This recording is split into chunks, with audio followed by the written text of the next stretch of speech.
Numri i vizitorëve të huaj në sitet tona kulturore dhe historike po njeh gjithnjë më shumë rritje. Kryeministri Edi Rama bën të ditur me anë të një postimi në rrjetet sociale se nga janari deri në shtator janë numëruar gjithsej 1.259.774 vizitorë, një rritje me 57% krahasuar me një vit më parë. Kjo rritje dëshmon interesin në rritje të turistëve vendas dhe të huaj për trashëgiminë kulturore shqiptare. Por cilat janë destinacionet më të vizituara? Përveç turizmit bregdetar, janë gjithnjë më shumë turistë që zgjedhin të eksplorojnë historinë, traditat dhe trashëgiminë kulturore shqiptare.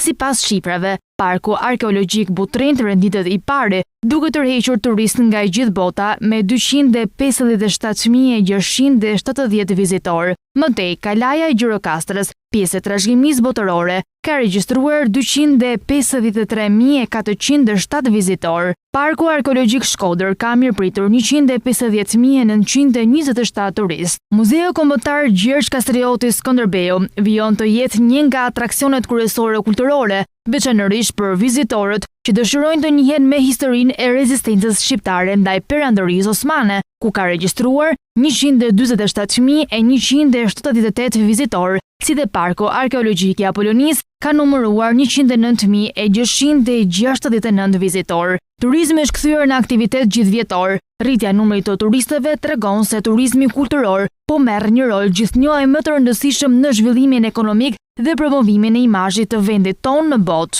Shqipëria po afirmohet si një destinacion i pasur me histori, kulturë dhe identitet të veçantë.